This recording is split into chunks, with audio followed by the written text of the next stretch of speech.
চাওক এইটো আমাৰ এথলুত চাহ বাগিচা ব্লক। এইটো চাই লওক নালাকেইটা। এই চাওক এইটো আমাৰ 27 নম্বৰ বাগান। এইটো এণ্ট্ৰেঞ্চ হয়। এইটো আমাৰ মেইন গেট হয়। এইটো দি সোমাব লাগে, কিন্তু গেটৰ ওচৰতে চাওক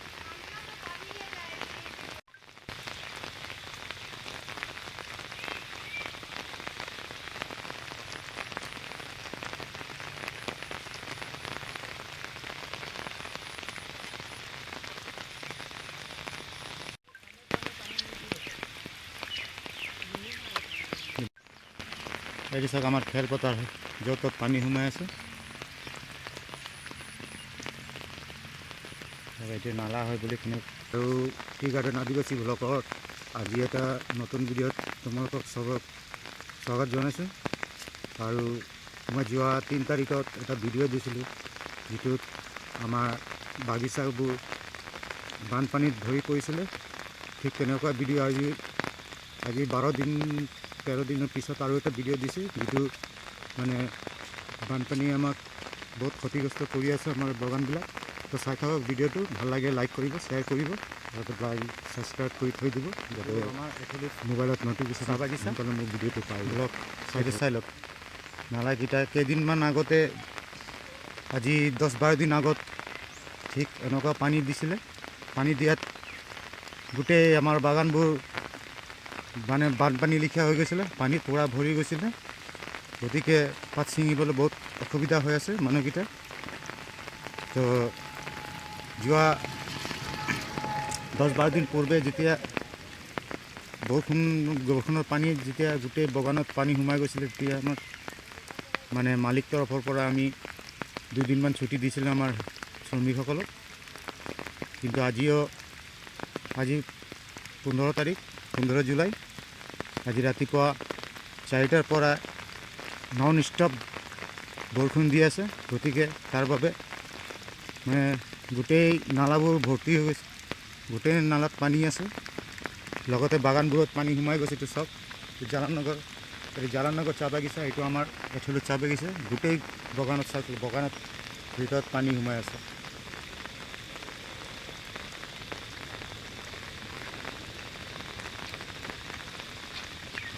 এইটো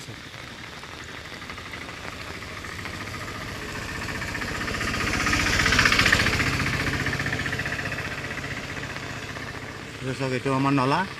কেইদিনমান আগতে যেতিয়া 3-4 দিন ৰ'দ দিয়াৰ কাৰণে পূৰা শুকাই গৈছিলে, পানী নাছিলে। আজি 4টা বজাৰ পৰা মানে কণ্টিনিউ পানী দিয়াত আকৌ মানে যোৱাবেলি যেনেকুৱা হৈছিলে পানী, তাতকৈ বেছি হৈ গৈছে এতিয়া। এইটো আমাৰ 27 নম্বৰ বাগান। এইটো এণ্ট্ৰেঞ্চ হয়। এইটো আমাৰ মেইন গেট হয়। এইটো দি সোমাব লাগে, কিন্তু গেটৰ ওচৰতে চাওক ইমান পানী আছে যে মানে কাম কৰা অসম্ভৱ হৈ পৰিছে। চাওক গোটেইখিনি ভৰি গৈছে পানী। এইটো জালানগৰ বাগিচা হয়। এইটো আমাৰ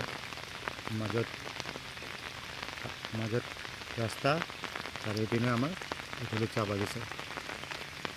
ক'ত এইটো নালা হয়, ইমান নালাটো ক'ত নালা আছে ক'বই নোৱাৰি। ইমান বৰষুণত পানী সোমাই গৈছে পূৰা। এইটো নালা হয়, একো দেখি পোৱা নাই।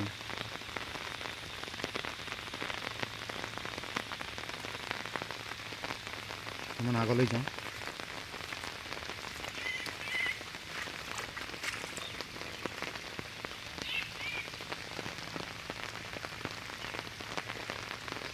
লাগিছে যেন নদী হৈ গৈছে, ইমান পানী।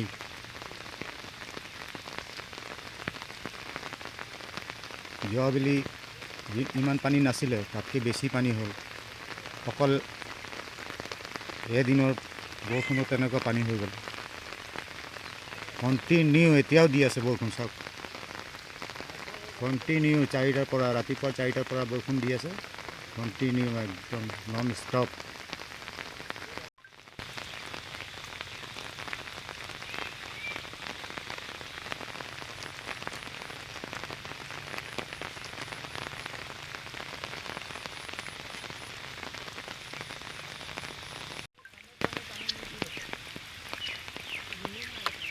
বৰষুণৰ পানীটো কেনেকুৱা দি আছে, ধুনীয়া লাগিছে চাবলৈ।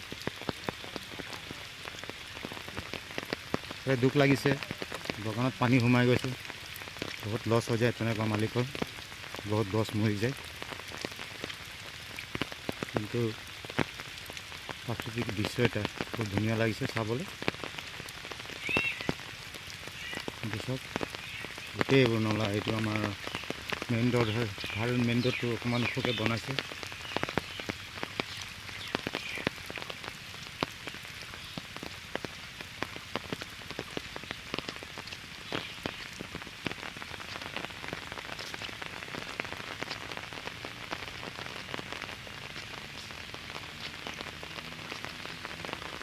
চাওক বাগানৰ ভিতৰে কিমান পানী হৈ গৈছে। এনেকুৱা বাগানত কেনেকুৱা পাত ছিঙিব মানুহকেইটা। পাত ছিঙা মানুহটো আমাৰ অকল মহিলাহে। এনেকুৱা মহিলাকেইটাই মাইকী মানুহকেইটাৰ বহুত অসুবিধা হয়। কেতিয়াবা দলং চলং একো দেখা নাপায়, ৰিক্স হৈ যায়। আৰু আমাৰ নালাবোৰ বহুত দ্বীপ থাকে, 4 ফুটমান দ্বীপ থাকে।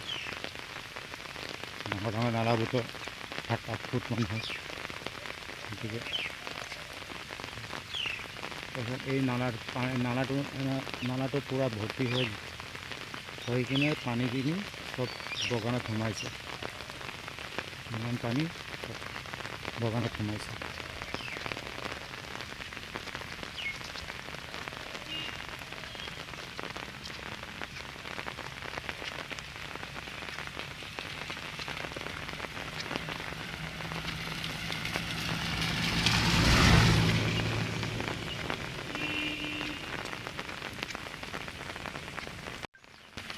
এই চাওক আমাৰ খেলপথাৰ হয়, য'ত ত'ত পানী সোমাই আছে। এইটো নালা হয় বুলি কোনো ক'ব ইয়াতে এনেকুৱা হৈ আছে পানী। এইটো আমাৰ ডাঙৰ নালা, এইপিনৰ পৰা নালাটো আহিছে, গোটেইখিনি পানী হৈ গৈছে। কি কৰিম, আমাৰ বেছি দূৰ আহিব পৰা নাই। মই ঘৰৰ পৰা অকণমান ওলাইছোঁহে, আহিব পৰা নাই। বৰষুণ দি আছে, ভিডিঅ' কৰিবলৈ অসুবিধা হ'ব। গতিকে যিমানটো পাৰিছোঁ মই দেখুৱাই দিছোঁ, ইমানখিনি। আৰু আমাৰ ডিব্ৰুগড় টাউনটো কৃত্ৰিম বানৰ ইমানে পানী হৈ যায় যে অহা যোৱা কৰা দিগদাৰ হৈ যায়।